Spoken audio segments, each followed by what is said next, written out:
আপনাদের সবার নিশ্চয়ই মনে আছে আত্মাবন্দী জাদুর কথা। হ্যাঁ, আজকে আমরা নিয়ে এসেছি আত্মাবন্দী জাদুর দ্বিতীয় পর্ব। কিরে ভাই, চলুন ফার্স্ট পার্টি কি ছিল? না বাড়িয়ে কখন গেল? ভয় রাজ্যে হারাতে গিয়ে পথ হারিয়ে ফেলছেন না তো? জি হ্যাঁ, সবার সাথে আপডেটেড থাকতে এক্ষুনি সাবস্ক্রাইব করে নিন আর ঘন্টা বাজিয়ে দিন।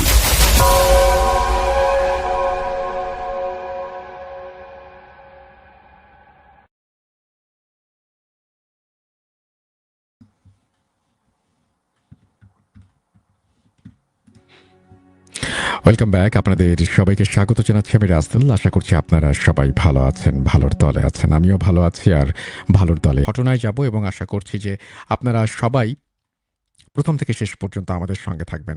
চলুন কথা না বাড়িয়ে শুরু করা যাক আমাদের আজকের প্রথম ঘটনা।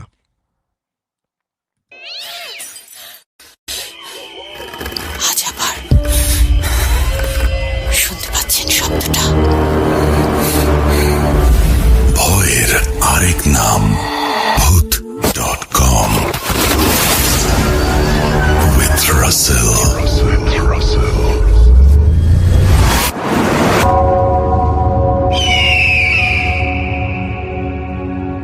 Welcome back. আপনাদের সবাইকে স্বাগত জানাচ্ছি আমি রাসেল। আশা করছি আপনারা সবাই ভালো আছেন, ভালোর দলে আছেন।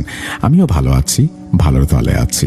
এইবার যে ঘটনাটি পড়ব সেই ঘটনাটির শুরুতেই যিনি পাঠিয়েছেন তার নাম দেখতে পাচ্ছি রবিউল হাসান রায়হান।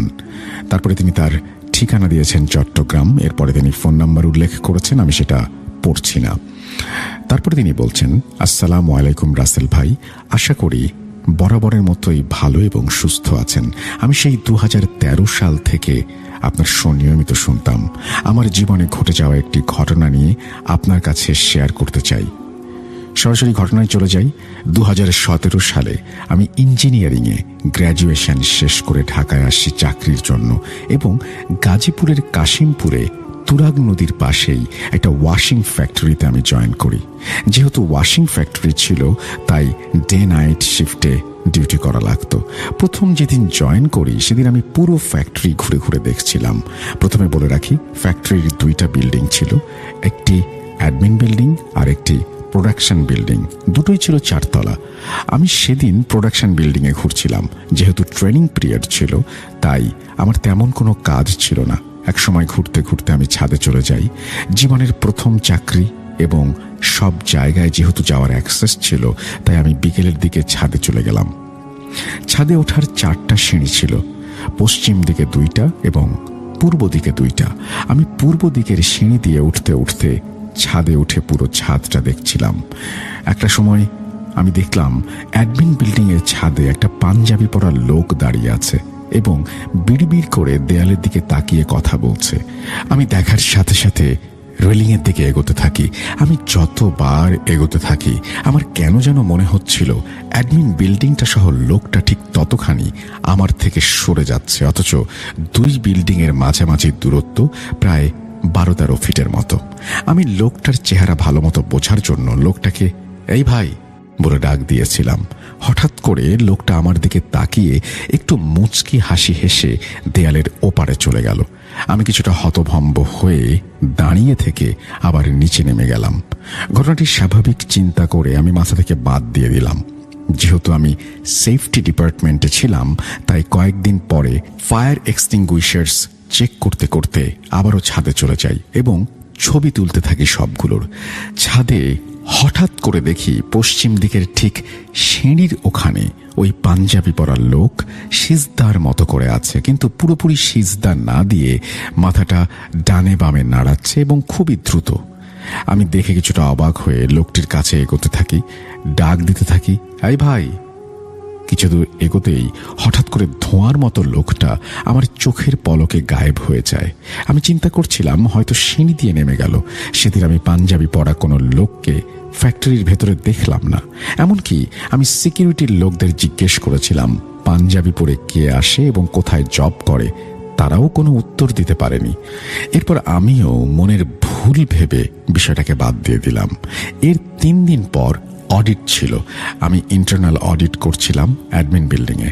আমি সহ অ্যাডমিনের এক ভাই। অ্যাডমিনের ছাদে ওঠার জন্য আমি যখন ভাইকে বললাম, উনি বললেন 2 বছর আগে অ্যাডমিনের বিল্ডিংয়ে মেইনটেনেন্সের এক লোক কাজ করতে গিয়ে নিচে পড়ে মারা যায়। সেফটি না মেনে সে ছাদে এসির কাজ করছিল। এরপর থেকে অ্যাডমিনের ছাদ তালা দেয়া থাকে এবং এসি সবগুলো ছাদ থেকে নামিয়ে ইটিপি একটা দোতলা বিল্ডিং এর পাশে সেট করে দেয়া হয়েছে। আমি ওনাকে বললাম যে লোকটা মারা গিয়েছে, উনি কি হুজুর টাইপের নাকি? অ্যাডমিন বললেন, হ্যাঁ, কিন্তু আপনি জানলেন কি করে? আমি কিছু বলিনি। মনের ভয় চাপিয়ে রেখে এরপরে ঘটনাটা ভুলতে বসেছিলাম। এর কয়েক মাস পরে অ্যাডমিন বিল্ডিং এর ল্যাবে আমি কাজ করছিলাম। পিসিতে রাতের বেলা প্রায় 9টা বাজে তখন। বলে রাখি, ল্যাব ছিল একদম কোনায় এবং ওই ফ্লোর ছিল সিকিউরিটিদের ড্রেস চেঞ্জ করার এরিয়া। ল্যাবের 2 পাশেই ছিল দরজা, দুটোই এক্সিট ডোর। একটা সবসময় বন্ধ থাকে, একটা খোলা। যেটা বন্ধ থাকে সেটা তালা মারা। বলে রাখি, ইন্ডাস্ট্রিয়াল এরিয়ার দরজাগুলো ধাক্কা মেরে খুলতে হয় এবং খুবই ভারী, বাতাসে খোলার মতো না, এবং একদিক থেকে খোলা যায়, অন্য দিক থেকে তালা মারা, অর্থাৎ আপনি বের হতে পারবেন কিন্তু ঢুকতে পারবেন না। সেদিন রাতে আমি পিসিতে কাজ করার সময় হঠাৎ আমার শরীর ভারী হতে থাকে। আমি মনে করছিলাম হয়তো আমি ক্লান্ত, তাই একটু চোখ বন্ধ করে জাস্ট হেলান দেব। সেই সময় একটা জোরে শব্দ করে ওই লক করা দরজাটা ধাম করে খুলে দেয়ালে বাড়ি খেল। আমি ভয়ে দাঁড়িয়ে গেলাম এবং সেদিকে তাকিয়ে দেখলাম কিছুই নেই। আমি তাড়াতাড়ি দরজার দিকে এগিয়ে গিয়ে দেখি আসলেও কিচ্ছু নেই। দরজাটা বন্ধ করে আমি পেছনে ঘুরতে যাব, সেই সময় আমি যে চেয়ারে বসে আছি সেই চেয়ারে ওই লোকটাকে দেখলাম বসে আমার দিকে তাকিয়ে আছে। আমি সেই সময় কি করব বুঝতে পারছিলাম না। একে তো দরজার ভয়, দ্বিতীয়ত এই লোকটা। ল্যাবে এসি চলছিল 16তে। আমি তখন ঘামতে শুরু করে দিয়েছি। আমি মনে হচ্ছে বোবার মতো প্রায় 3-4 মিনিট লোকটার দিকে তাকিয়েছিলাম। কোনো নড়াচড়া করতে পারছিলাম না। মনে হচ্ছে আমার শরীর 1000 কেজির মতো ভারী এবং আমি ভয়ে ঘামছিলাম। আমি চোখ বন্ধ করে আয়াতুল কুরসি পড়ার চেষ্টা করলাম, কিন্তু আমার মুখ দিয়ে কোনো শব্দ বের হচ্ছিল না। আর ওই লোকটা কোনো পলক ফেলা ছাড়া চেয়ারে বসে আমার দিকে তাকিয়ে আছে। আমার কাছে আসছে না, আমাকে কিছুই করছে না, জাস্ট তাকিয়ে আছে। এমন সময় হঠাৎ এক সিকিউরিটি ল্যাবের দরজা বন্ধ করার জন্য দরজা খুলল আরেকটা, আর সাথে সাথে লোকটাও চেয়ারে নেই। আমি সাথে সাথে দাঁড়ানো থেকে নিচে পড়ে গেলাম। মনে হচ্ছে হঠাৎ কেউ আমাকে চেপে ধরে নিচে ফেলে গায়েব হয়ে গেল। তখন জ্ঞান হারিয়ে ফেললাম। কতক্ষণ এমন ছিলাম জানি না। পরে আমি দেখলাম আমি ফ্যাক্টরির বেডে শুয়ে আছি, আমার পাশে আমার এক কলিগ। আমি উঠে জিজ্ঞেস করলাম, কি হলো? সে আমাকে বলল, সিকিউরিটি আমাকে মেডিকেলে নিয়ে এসেছে। তখন রাত বাজে প্রায় 2টার মতো। বলে রাখি, আমাদের ছিল শিফটিং ডিউটি, দুপুর 2টা থেকে রাত 10টা, আরেকটা 10টা থেকে 7টা। আমি ছিলাম সকালের ডিউটিতে, অর্থাৎ 2টা থেকে 10টা। যেহেতু ল্যাব বন্ধ থাকে, কোনো কাজ থাকে না, তাই সিকিউরিটি রাত প্রায় 12টার দিকে এসে অ্যাডমিন বিল্ডিং এর সব দরজা তালা মারে। এখন সেও রাত 12টার সময় এসেছিল প্রায়। কিন্তু আমার প্রশ্ন হচ্ছে, আমি যেটা নিয়ে ভয় পেয়েছিলাম সেটা হচ্ছে লোকটার সাথে যখন আমার ভয়ঙ্কর ঘটনা ঘটেছিল তখন প্রায় রাত 9টা কি 9:30 মতো বাজে। আমি কাজ শেষ করে চলেই যাব, সেই সময়ের মধ্যে লোকটা এসেছিল এবং এই ঘটনাটা ঘটেছিল। আর আমার মনে হচ্ছিল লোকটা ছিল প্রায় 3-4 মিনিটের মতো, অথচ দারোয়ান এসছে 12:20 দিকে। সে এসে দেখে আমি চোখ উল্টে দাঁড়িয়ে আছি এবং দারোয়ান আমাকে ডাক দেয় এবং ধরার সাথে সাথে আমি নিচে পড়ে যাই। আমার কাছে মনে হয়েছিল ঘটনাটা 2-3 মিনিটের মতো, অথচ 9টা থেকে 12টা পর্যন্ত 3 ঘন্টা সময় কেটে গিয়েছিল।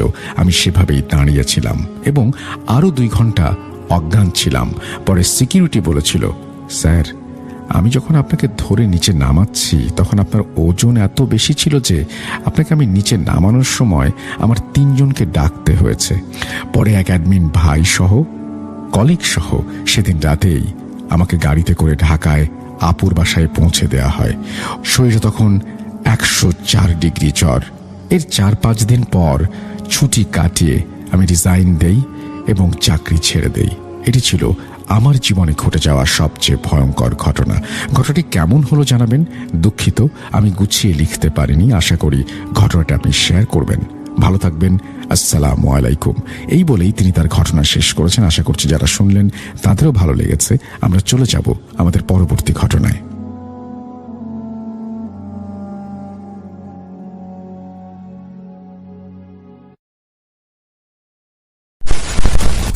আপনাদের সবার নিশ্চয়ই মনে আছে আত্মাবন্দি জাদুর কথা। হ্যাঁ, আজকে আমরা নিয়ে এসেছি আত্মাবন্দি জাদুর দ্বিতীয় পর্ব। কিরে ভাই, চলুন ফার্স্ট পার্টি কি ছিল? কথা না বাড়িয়ে কখন গেল? ভয়ের রাজ্যে হারাতে গিয়ে পথ হারিয়ে ফেলছেন না তো? জি হ্যাঁ, সবার সাথে আপডেটেড থাকতে এক্ষুনি সাবস্ক্রাইব করে নিন আর ঘন্টা বাজিয়ে দিন।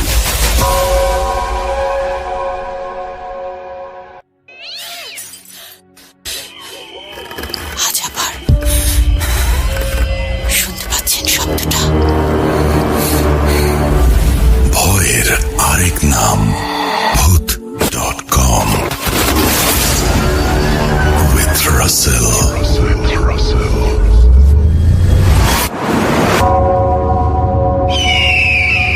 Welcome back. আশা করছি আপনারা সবাই ভালো আছেন এবং ভালোর তলে আছেন। আমিও ভালো আছি আর ভালোর তলে আছি। বৃহস্পতিবার এবং শুক্রবারের পরে আরও একদিন যাদের ইচ্ছে করে ভয়ের রাজ্যে হারিয়ে যেতে, তাদের জন্যই এই বিশেষ আয়োজন। কথা না বাড়িয়ে চলুন চলে যাই নতুন একটা ঘটনায়। যেভাবে লেখা আছে সেভাবেই পড়ে শোনাচ্ছি। আসসালামু আলাইকুম প্রিয় রাসেল ভাই, আশা করি আল্লাহর রহমতে ভালো আছেন। ক্লাস 7 থেকে আপনার কণ্ঠ শুনলেই ভয় আর আনন্দ একসাথে অনুভব করতে পারতাম। বাজারে তখন 50-60 টাকার ছোট FM রেডিও কিনতে পাওয়া যেত। রেডিওর অ্যান্টেনার সাথে একটা তার বেঁধে জানালার সাথে বেঁধে দিলে শোনা যেত। আমিও তাই করতাম। নতুন করে আপনাকে ভূত.com পেয়ে অনেক ভালো লাগছে। দোয়া করি এভাবেই এগিয়ে যাবেন। আজ আমার সাথে ঘটে যাওয়া একটা ঘটনা শেয়ার করতেই ভূত.com ইমেইল করা। এই প্রথমবার আমি কোনো ঘটনা প্রকাশ করছি। গুছিয়ে লিখতে না পারার কারণে বানানে ভুল হলে ক্ষমা করবেন। এবার আসি আসল ঘটনায়। আমি তামজিদ, বর্তমানে সাভারে থাকি। বাবা মায়ের 3 সন্তানের মধ্যে আমি মেঝো। আমার কোনো বোন নেই। মধ্যবিত্ত পরিবারের হওয়াতে ক্লাস 10 থেকে চেষ্টা করতে থাকি নিজের হাত খরচের টাকা নিজেই ম্যানেজ করব। তাই এলাকার এক বড় ভাইয়ের ব্যবসায় সময় দিতাম। মাস শেষে উনি আমাকে যা দিতেন তা দিয়ে দিব্যি আমার হাত খরচ চলে যেত। ঘটনার শুরু আজ থেকে 8 বছর আগে। উচ্চ মাধ্যমিক পরীক্ষার পর আমি তখন একটি হাসপাতালের নিউরো আইসিইউতে পেশেন্ট কেয়ার হিসেবে পার্ট টাইম জব করতাম। সপ্তাহে 2 দিন নাইট ডিউটি থাকতো। তো একদিন নাইট ডিউটিতে রাত 1:15 নাগাদ একজন রোগী আসেন। খুবই গুরুতর অবস্থা। মানিকগঞ্জ রোডে বাস অ্যাক্সিডেন্ট হয়। সেখান থেকেই তাকে পরিবারের লোকজন নিয়ে আসেন। রোগী 30 বছর বয়সের একজন মহিলা ছিলেন। অ্যাক্সিডেন্টে তার পায়ের গোড়ালি ছিঁড়ে গিয়েছিল আর মাথার হাড় ভেঙে গিয়েছিল। সাথে সাথে তাকে ভেন্টিলেশনে দেয়া হয়। তারপর সিটি স্ক্যান করিয়ে অপারেশনের জন্য তাকে নিয়ে যাওয়া হয় অপারেশন থিয়েটারে। অপারেশন শেষ হয় ভোর 4:30। সকালে রোগীকে দেখতে আসেন ডাক্তার। অবস্থা আরো খারাপের দিকে, কারণ রোগীর ব্রেইনে অনেক বেশি রক্তক্ষরণ হয়েছিল। ডাক্তারকে রোগীর পরিবারের একজন আলাদাভাবে তার চেম্বারে ডেকে নিয়ে গেল। আমি তখন বুঝলাম রোগীর বাঁচার সম্ভাবনা অনেক কম। আমি হুট করে খেয়াল করলাম রোগী হাত দিয়ে বারবার কাউকে ডাকছে। আমি সাথে সাথে তার কাছে যাই। চোখ ফুলে আছে তার। আমি তার হাত ধরতেই সে অনেক শক্ত করে আমার হাত ধরেছিল। রোগীর চোখ দিয়ে কয়েক ফোঁটা পানি পড়ছিল। বুঝতে পারছিলাম তার অনেক কষ্ট হচ্ছে। পরক্ষণেই সে কাঁপতে থাকে। আমার হাত আরো জোরে চেপে ধরেছিল। আমি ব্যথা পাচ্ছিলাম কিন্তু ছাড়িয়ে নিচ্ছিলাম না। ডাক্তার এসে রোগীর ভেন্টিলেশন মেশিনের দিকে তাকিয়ে যেন বুঝতে পারলেন আর কিছু করার নেই। ঠিক 20 সেকেন্ডের মধ্যেই রোগীর কাঁপতে থাকা শরীর থেমে যায়। না ফেরার দেশে চলে গেছেন উনি। আমার হাতটা শক্ত করে ঠিক ধরেই আছেন। আমি এবার ছাড়ানোর চেষ্টা করলাম। অনেক শক্তভাবে চেপে ধরেছিলেন। কোনোভাবে হাত ছাড়িয়ে নিলাম। বাইরে রোগীর পরিবারের কান্নার আওয়াজে হাসপাতালটা যেন ফেটে যাচ্ছে। আমার অনেক কষ্ট হচ্ছিল সেদিন। কারণ এমন এক্সপিরিয়েন্স আমার আগে কখনো হয়নি। সেদিন সকালে আমার শিফট শেষ হয়ে যাওয়ার পর আমি বাসায় আসি। বাসায় এসে গোসল করি, নাস্তা করি, তারপর ঘুমিয়ে পড়ি। দুপুর 3টায় ঘুম ভাঙে। সেদিন সন্ধ্যায় আমার হঠাৎ করে অনেক জ্বর আসে, তাই হাসপাতালে ফোন করে বলে দেই আজ রাতে আমি ডিউটিতে আসতে পারবো না। আমি আর আমার ছোট ভাই একসাথে থাকতাম। আব্বু আম্মু আলাদা রুমে আর বড় ভাইয়া আলাদা রুমে। সেদিন ছোট ভাই বাসায় ছিল না, মিরপুরে নানুর বাসায় গিয়েছিল। আমি একাই ছিলাম রুমে। দিনে অনেক ঘুমিয়েছিলাম বলে রাতে ঘুম আসছিল না। বারবার সেই রোগীর চেহারাটা চোখের সামনে ভেসে উঠছিল। আমি রাতের খাবার খেয়ে শুয়ে পড়ি। ঘুম না আসার কারণে এপাশ ওপাশ করতে থাকি। হঠাৎ মনে হলো কেউ আমার রুমে এসেছে। আমি অসুস্থ হলে আম্মু রাতে কিছুক্ষণ পর পর আমাকে দেখতে আসেন। আমি ভেবেছিলাম হয়তো আম্মু। এপাশ ফিরতেই এমন কিছু দেখলাম যা দেখে আমার শরীরের সব রক্ত হিম হয়ে গেল। আমার গলা থেকে কোনো শব্দ বের হচ্ছিল না। অনেক জোরে চিৎকার করেও আমার নিজের গলার শব্দ আমি নিজেই শুনতে পাচ্ছিলাম না। আমি দেখছিলাম একজন কালো শাড়ি পরা কেউ আমার দরজার সামনে দাঁড়িয়ে আছে। তার চুলগুলো অগোছালো। পেছন ফেরা অবস্থাতেই সেই জিনিসটা আমার ঘরের ভেতরে আস্তে আস্তে হেঁটে আসছিল। আর আমার ঘরটা যেন বরফের মতো ঠান্ডা হয়ে যাচ্ছিল। জিনিসটা যতই আমার কাছে আসছিল আমার দম বন্ধ হয়ে আসছিল। তারপর আমার আর কিছু মনে নেই। সকাল হয়ে গেছে। আম্মু আব্বু ভাইয়া সবাই আমার পাশে বসে আছে। আম্মুকে জিজ্ঞেস করলাম কি হয়েছে, সবাই এইভাবে আমার পাশে বসে আছে কেন? আম্মু আমাকে বকছে, বলছে তোর জ্বর, শরীর খারাপ, ওয়াশরুমে যাবি, আমাকে ডাকলেই পারতি। আমি নাকি বাথরুমের দরজার সামনে অজ্ঞান হয়ে পড়েছিলাম। কিন্তু আমার যতটুকু মনে আছে আমি তো ঘরেই ছিলাম। সেই অবয়বটার কথা মনে পড়ল এবং আমি কাউকে কিছু বললাম না। সেদিন আমার ডে অফ ছিল। দুপুরে আমার জ্বর চলে যাচ্ছিল। ঘামছিলাম কিছুক্ষণ পর পর। আমার খুব গোসল করতে ইচ্ছা করছিল। আম্মু বলল জ্বর মাত্র কমতে শুরু করেছে, এখনই গোসল না করতে। আম্মুর কথায় তখন আর গোসল করিনি। সন্ধ্যার কিছুক্ষণ পরে গোসলে যাই। ট্যাপ ছাড়তেই শরীরে কেমন যেন একটা ঝিমঝিম অনুভূতি হয়। চোখেও কম দেখছিলাম। মনে হচ্ছিল আমি পড়ে যাচ্ছি। আশেপাশের সব কিছু ঘুরছে। কি হচ্ছে বোঝার আগে আমার মনে হলো আমি নিচে ফ্লোরে পড়ে গেলাম। আম্মু শব্দ পেয়ে দৌড়ে আসে। ওয়াশরুমের দরজা যেহেতু আটকানো ছিল, কোনোভাবে ফ্লোর থেকে উঠে দরজা খুলে দেওয়ার পর আমি আর কিছু বলতে পারিনি, মানে অজ্ঞান হয়ে গিয়েছিলাম। অনেক চেষ্টা করে আম্মু আর ভাইয়া সেদিন আমার জ্ঞান ফেরান। আমার পেটে 3টা আঁচড়ের দাগ এবং সেটা আম্মু দেখতে পায়। আম্মু আব্বু ভাইয়া এই দাগ দেখে অনেক ভয় পেয়ে যায়। আমিও ভয় পেয়েছিলাম। নিজের শরীরে এমন দাগ দেখে মনে হচ্ছে কেউ ইচ্ছে করে তার হাতের নখ দিয়ে আমাকে আঁচড় দিয়েছে। প্রমাণ হিসেবে ইমেইলে আমি 2টা ছবি দিয়েছি, আজকেই তুলেছি। 5 বছরে অনেক মিশে গেছে, তবুও দাগ 3টা দেখলে বুঝতে পারবেন কতটা গভীর ছিল সেই আঁচড়ের দাগ। আমি তাদের সবকিছু খুলে বলি, হাসপাতালের ঘটনা থেকে শুরু করে সেই অবয়বের কথা। আব্বু আমাকে সেদিন রাতেই এলাকার একজন হুজুরের কাছে নিয়ে যান। ওনাকে সবকিছু খুলে বলি। উনি মাদ্রাসার প্রিন্সিপাল হওয়াতে আমাকে সোজা মাদ্রাসায় নিয়ে যান। সাথে আমার আব্বু ছিলেন। তারপর তিনি আমাকে 1 গ্লাস পানিতে দোয়া পড়ে সেই পানিটা খেতে বলেন। তারপর কাকে যেন ফোন দিয়ে রুমে আসতে বললেন। কিছুক্ষণ পর একজন ভদ্রলোক রুমে আসে। হুজুর বললেন, চিন্তা করো না, উনি তোমাকে সুস্থ করে দেবেন। সেই লোকটা হুজুরের মাদ্রাসার সিনিয়র ছাত্র ছিল। তার শরীরে নাকি জিন হাজির হয়। সেই লোকটা আমার নাম জিজ্ঞেস করে তারপর রুমের লাইট অফ করতে বললেন। হুজুর রুমের লাইট অফ করে দিলেন। আমার খুব ভয় হচ্ছিল। হঠাৎ সেই লোকটা কথা বলতে শুরু করে, কিন্তু তার ভয়েসটা আগের মতো ছিল না। জিন বলতে শুরু করে, আমি হাসপাতালের পেছনের জঙ্গলে থাকি, অনেকেই থাকি সেখানে। সেদিন রাতে ও জানলা দিয়ে গরম পানি ফেলেছিল, যা আমার এবং আমার পরিবারের সদস্যর গায়ে লাগে। তাই আমি ওকে ধরেছি। আমি সেদিন সন্ধ্যায় এক রোগীর জন্য স্যুপ বানিয়েছিলাম। অবশিষ্ট পানিগুলো জানলা দিয়ে জঙ্গলে ফেলে দিয়েছিলাম। সেদিন রাতে যে অবয়ব দেখেছিলাম সেটা ছিল একটা দুষ্টু জিন। এরা নাকি মানুষকে ভয় দেখায়, ক্ষতি করতে চায়। এই জিনটি তেমন কোনো শক্তিশালী জিন ছিল না। হুজুর জিনকে বলে, এই ছেলেটা না জেনে তোমার উপরে পানি ফেলেছে, ওকে ছেড়ে দাও, নইলে আমি তোমাকে বন্দি রাখবো। জিনটি চলে যায়। এরপর হুজুর আমাকে একটা বোতলে পানি ভরে সেটা পড়ে দেন। আমাকে কিছু আমলও শিখিয়ে দেন। আমলগুলো ঠিকভাবে পালন করলে জিন আমার কাছে নাকি আর আসতে পারবে না। হুজুরের শিখিয়ে দেয়া আমলগুলো আমি ঠিকঠাক মতো পালন করার পর আমার আর কোনো সমস্যা হয়নি। এই ছিল ঘটনা।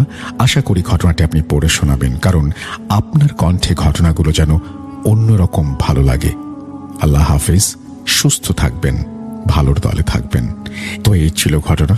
আশা করছি যারা শুনলেন তাদের ভালো লেগেছে। আমরা আজকের মতো বিদায় নেব, ফিরে আসবো আবারও। সেই পর্যন্ত সবাই ভালো থাকুন, সুস্থ থাকুন, মোস্ট ইম্পর্টেন্টলি ভূত.com এর সাথে থাকুন। আল্লাহ হাফেজ।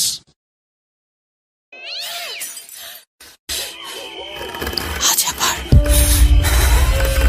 শুনতে পাচ্ছেন শব্দটা? ভয়ের আরেক নাম ভূত.com with Russell.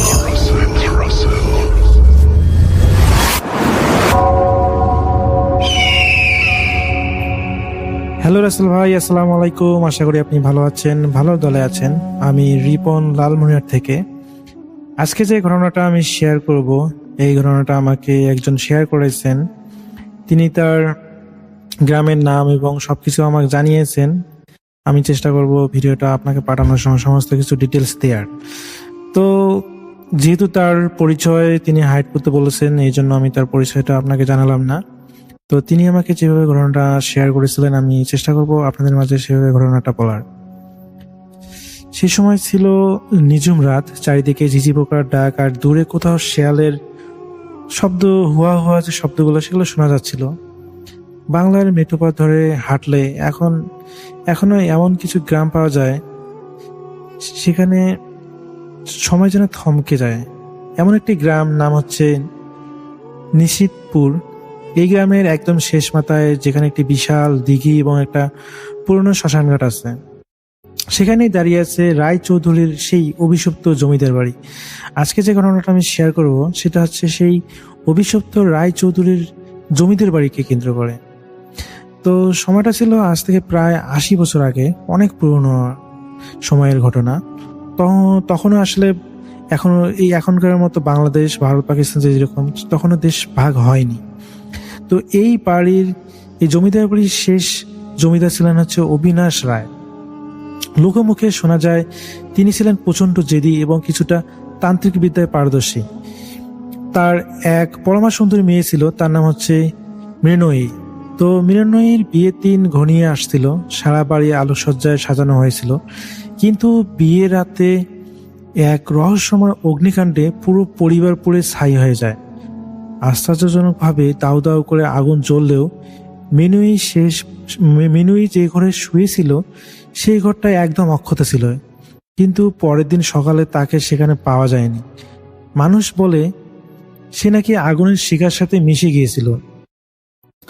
মানুষ এটা বলার কারণ হচ্ছে, যখন মানুষরা তার সেই জমিদার বাড়িটা দেখতে আসে, দেখেছে সমস্ত বাড়িটা পুড়ে গেছে, শুধুমাত্র মিনুই যে রুমটা, যে রুমে মিনুই থাকতো, সেই রুমটাতে কোনো কিছুই পোড়া যায়নি। সেই রুমটা ছিল অক্ষত, কিন্তু তারপরও সেই বাড়িতে সেই জমিদারের মেয়েটাকে পাওয়া যায়নি। তো সেই ঘটনার পর থেকে বাড়িটা পরিত্যক্ত।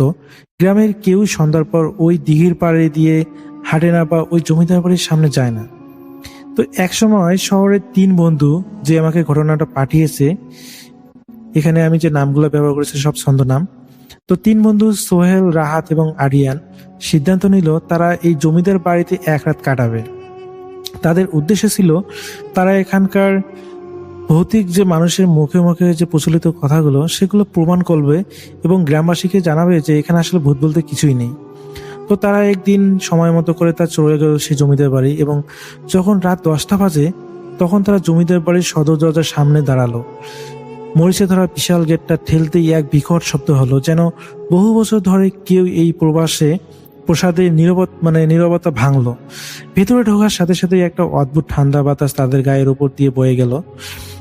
তো তারা পর্যবেক্ষণ করলো চতুর্পাশে, দেখলো যে না, কোনো কিছুই ভৌতিক বলতে এরকম কিছু নেই, সবকিছু ঠিকঠাক। তো তারা ধীরে ধীরে তারা উপরে চলে গেল এবং তারা ড্রয়িং রুমে, বিশেষ করে সেই প্রসাদের যে ড্রয়িং রুমের মহলের ভিতরে ঢুকলো এবং দেয়াল থেকে তারা দেখলো যে যে পলেস্টার যেগুলো হলো রুম রুম রং বা চুন যেগুলো আছে এগুলো দেখা যায় যে অনেক খসে পড়ার মতো, দেখলেই বোঝা যায় যে এটা অনেক পরিত্যক্ত একটা বাড়ি। তো এখানে রাহাত তো সেই ওয়ালগুলো নিয়ে নাড়াচাড়া করতেছিল এবং অপরদিকে তার দুই বন্ধু তাকে দেখে মানে হাসতেছে, তারা ভাবতেছে হয়তো তারা এটা তার বন্ধু ভয় পেয়েছে।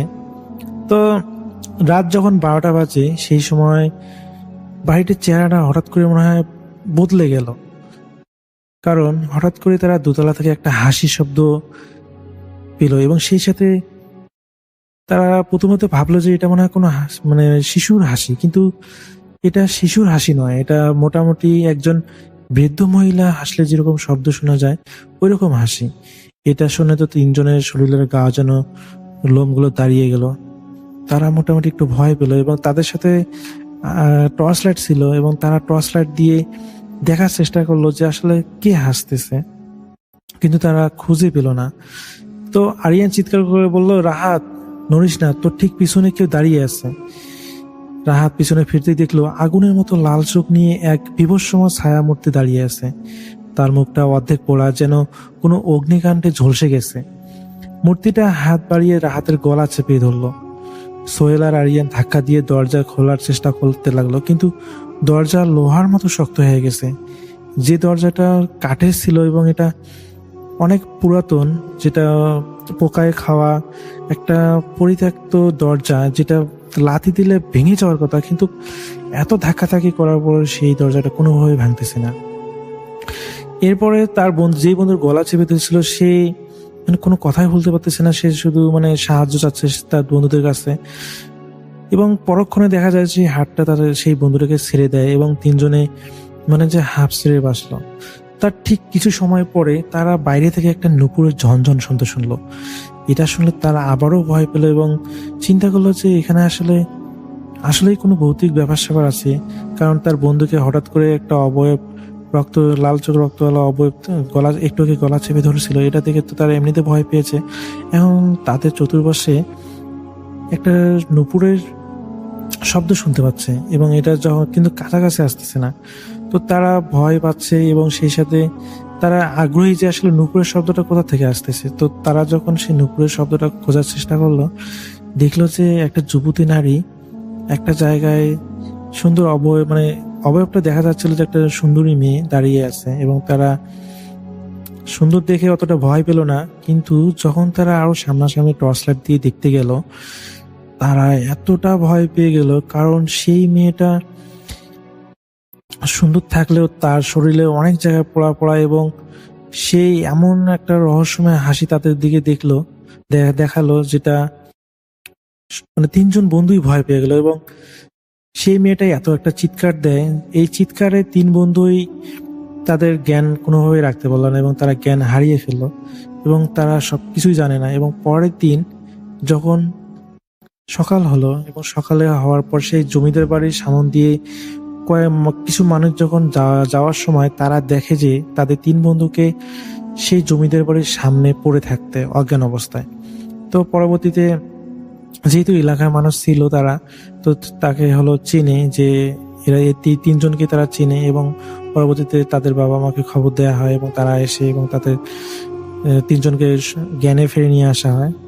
অজ্ঞান থেকে জ্ঞানে ফিরে নিয়ে আসার পর বাড়ি নিয়ে যাওয়া হয় এবং তাদেরকে যখন জিজ্ঞেস করা হয় তখন তারা বলে যে এরকম রাতে তারা একটা প্রথম বৃদ্ধ মহিলা এবং তারপরে একটা সুন্দর একটা মেয়েকে তারা দেখেছিল এবং পরবর্তীতে তারা জানতে পারে যে এই জমিদার বাড়িতে সেই সময় যে মিনুই মেয়ে ছিল এবং তার মা ছিল, এই দুইজন নাকি অক্ষত ছিল এবং তারপরে কিভাবে পুড়ে যায় এবং তারপর থেকে নিখোঁজ ছিল এবং তারা নাকি এইদিকে যদি এই জমিদার বাড়িতে কেউ কখনো আশ্রয় বা অবস্থান নেয় তাদেরকে নাকি ভয় দেখায়। এটা সে অনেক আগের থেকেই চলে আসতেছে, এখন পর্যন্ত যারা এখানে অবস্থান নেয় তাদেরকে ভয় দেখায়। তো এটাই ছিল ঘটনা আমাকে যিনি পাঠিয়েছেন। আমার কাছে ঘটনাটা ভালো লেগেছিল, যার কারণে আপনাদের কাছে শেয়ার করা। আমি জানি না ঘটনাটা আপনাদের মাঝে কতটুকু গুছিয়ে বলতে পেরেছি, ভুল ত্রুটিগুলো আমার সুন্দর দৃষ্টি দেখবেন। তো রাসেল ভাই, যদি ঘটনাটা পছন্দ হয় তাহলে আপনার চ্যানেলে শেয়ার করবেন। তো ভালো থাকবেন, সুস্থ থাকবেন এই প্রত্যাশায়। আল্লাহ হাফেজ।